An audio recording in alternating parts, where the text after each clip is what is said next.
Baik, Assalamualaikum warahmatullahi wabarakatuh. Sebelumnya, perkenalkan saya Lutfi Maulana dari Prodi Pendidikan Teknik Otomasi Industri dan Robotika dengan nomor NIM 2102882. Di sini saya akan mempresentasikan tentang artikel yang sudah saya buat sebelumnya.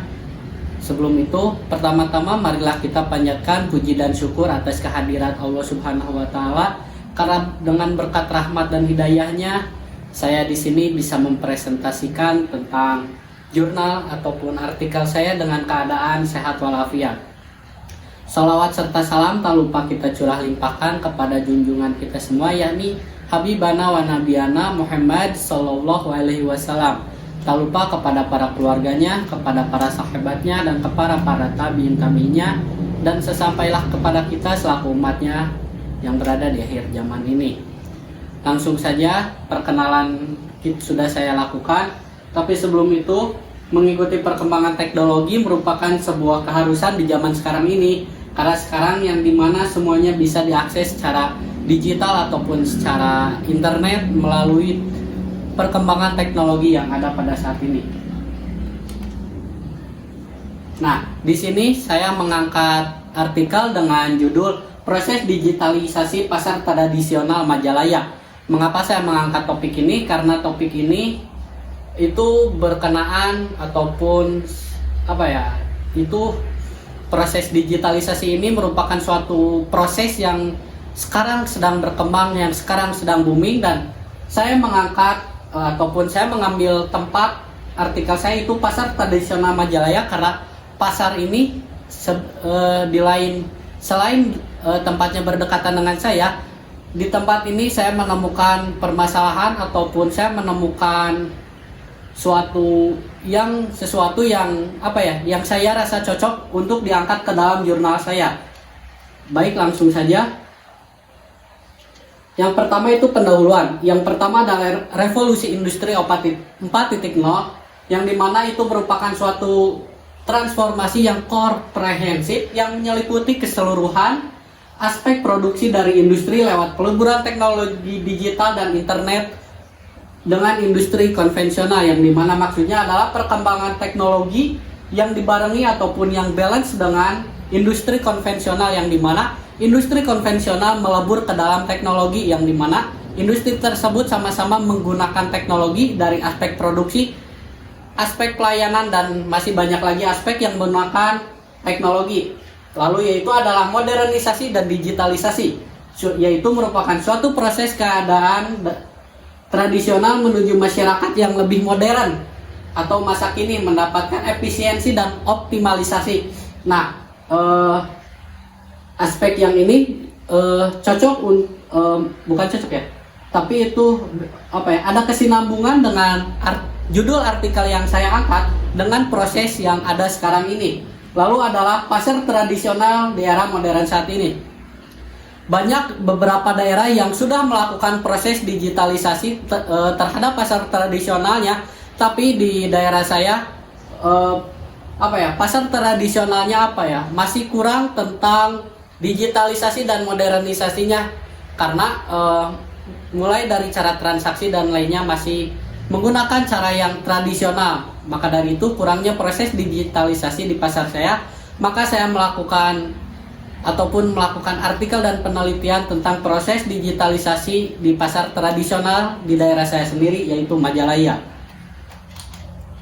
Lalu yang selanjutnya adalah perbedaan pasar tradisional dan modern. Yang pertama itu adalah dari aspek metode pembayaran, yang dimana pasar tradisional ataupun pasar modern, yang pertama adalah pasar tradisional yang dimana metode pembayarannya itu masih tradisional, yaitu masih ada yang menggunakan uang tunai secara langsung. Bahkan di daerah saya masih ada metode pembayaran dengan menggunakan sistem barter atau tukar menukar barang dengan barang yang lainnya, tapi bukan dengan uang tunai, tapi melainkan dengan barang dan barang lagi. Dan proses tersebut atau transaksi tersebut sudah kita lakukan sudah dilakukan oleh nenek moyang kita terdahulu.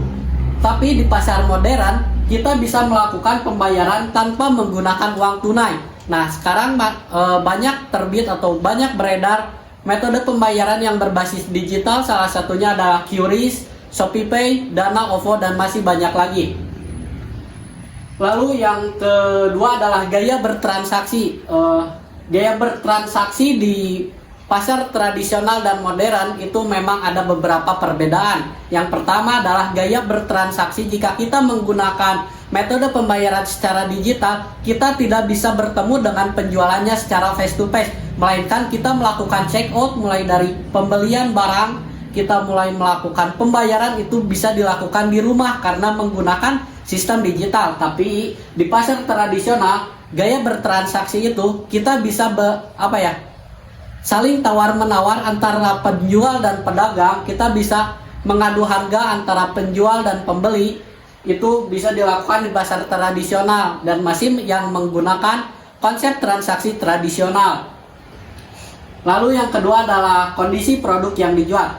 Nah, kelebihan dari pasar tradisional ini, rata-rata produk yang mereka jual ada produk fresh. Yang pertama adalah, saya ambil contoh yaitu produk sayuran, yang dimana di pasar tradisional itu sayuran yang dijual adalah fresh dari hasil para petani di daerah ataupun di luar daerah yang dikirim langsung dan dijual langsung pada hari itu juga. Lalu ada fasilitas. Nah, fasilitas di pasar modern dan pasar tradisional memang berbeda. Mungkin dari fasilitas jalanan, fasilitas tempat, kebersihan, dan masih banyak lagi. Lalu yang kedua adalah waktu operasional. Di pasar tradisional di daerah saya sendiri, waktu operasional itu rata-rata mereka membuka gerai ataupun mereka membuka toko mereka itu biasanya pada ada yang waktu subuh mulai jam 3 subuh sampai jam 12 siang atau bahkan ada yang sampai menjelang sore hari. Lalu yang terakhir yaitu tingkat persaingan. Persaingan di pasar tradisional itu banyak beberapa pedagang yang menjual item yang sama. Dan itu pun berlaku di pasar modern karena sistem kompetisi ataupun tingkat persaingan itu selalu ada di dalam dunia bisnis. Lalu yang selanjutnya adalah, nah di sini saya sudah menyusun metode penelitian untuk mengambil data ataupun sampel yang nanti saya akan cantumkan di dalam artikel saya. Yang pertama adalah saya melakukan ataupun saya menyusun perencanaan metode. Lalu yang kedua, saya melakukan observasi lapangan, bagaimana keadaan lapangan di pasar tradisional Majalaya. Setelah itu saya mengumpulkan data dengan bertanya kepada para pedagang tentang proses digitalisasi di pasar tersebut. Lalu setelah saya selesai mengumpulkan data, saya menyimpulkan ataupun saya membuat kesimpulan di artikel saya. Lalu selanjutnya hasil data di lapangan setelah saya melakukan metode penelitian. Nah, berikut adalah data lapangan yang sudah saya buat ataupun sudah saya kumpulkan. Nah, di sini data penggunaan teknologi dari berbagai sektor. Nah, di sini saya mengambilnya yang pertama ada dari sektor. Saya mengelompokkan di pasar tradisional di daerah saya sendiri itu ada beberapa sektor. Yang pertama ada sektor grosir, makanan tradisional, sayuran, buah-buahan, dan daging. Nah, bisa kita lihat di grafik yang sudah saya cantumkan di sini, tingkat penggunaan teknologi di sektor grosir ataupun toko kelontong itu cukup tinggi karena mereka sudah beradaptasi, mereka sudah melakukan proses digitalisasi mulai dari pemesanan barang dari pabrik ataupun dari produsen hingga ke pedagang, dan bahkan dari pedagang menjual kepada konsumen yang mereka sudah melakukan proses digitalisasi ataupun mereka sudah menerapkan proses digitalisasi. Lalu ada dari sektor buah-buahan, daging, sayuran, dan makanan tradisional yang dimana mereka sudah melakukan proses digitalisasi, tapi mereka masih di bawah sektor grosir ataupun sektor toko kelontong ataupun toko sembako. Lalu yang selanjutnya adalah rentang dari usia penggunaan teknologi di kalangan pedagang. Saya sudah mengelompokkan beberapa umur di kalangan pedagang. Yang pertama ada dari rentang 17 tahun sampai 25 tahun, karena di pasar tradisional di daerah saya sudah cukup banyak anak muda yang sudah terjun ke dalam dunia dagang, dan alhamdulillah sudah cukup banyak. Lalu ada usia dari rentang 26 tahun sampai 30 tahun. Lalu ada rentang usia 31 sampai 35, ada rentang usia 36 sampai 40, dan ada rentang usia 40 lebih. Nah, bisa kita lihat di grafik yang sudah saya tampilkan ini, rentang usia yang sudah menggunakan teknologi paling tinggi adalah pada rentang usia 17 sampai 25 tahun, yaitu pada rentang usia seumuran saya. Karena di usia saya ataupun di usia rentang usia ini, mereka itu hidup di mana mereka itu difasilitasi ataupun mereka berada dalam lingkungan yang serba teknologi. Karena usia mereka itu usia yang sudah melek terhadap teknologi. Maka pada rentang usia 17 sampai 25, mereka lah yang telah melakukan proses digitalisasi paling tinggi di antara usia-usia yang lainnya. Lalu selanjutnya adalah rentang usia penggunaan teknologi di kalangan pembeli. Nah, ini tadi pedagang, sekarang pembeli. Masih di urutan yang sama, rentang usia 15 sampai 25, mereka lah yang paling tinggi menggunakan teknologi di pasar tradisional. Untuk usia-usia yang lanjutnya adalah mereka masih di bawah usia 15 sampai 25. Karena usia sebaya saya, mereka sudah melek terhadap teknologi, mereka sudah hidup di mana semua serba teknologi, maka dari itu mereka lah yang paling tinggi menggunakan teknologi. Lalu yang selanjutnya, kesimpulan.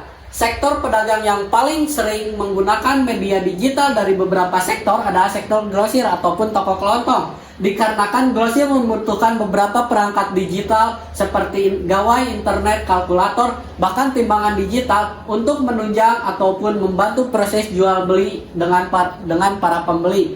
Nah, di sektor grosir ini, mereka mulai dari order barang dari pabrik hingga ke pedagang, mereka menggunakan proses digital ataupun mereka menggunakan ataupun memanfaatkan teknologi yang ada. Mereka sudah tidak melakukan cara yang lama dengan mereka face to face kepada sales, tapi mereka sudah menggunakan teknologi, yaitu mulai dari website penjualan, website pembelian, mereka sudah mulai menggunakannya. Lalu dari ketiga responden pedagang yang diminta untuk mengisi angket, pedagang yang aktif menggunakan media sosial atau digital sebagai alat bantu keberlangsungan bisnis mereka itu sendiri, yaitu pada rentang usia 17 sampai 25 tahun. Lalu pada hasil angket untuk pembeli, para pembeli juga memakai media digital sebagai alat bantu dan pembayaran.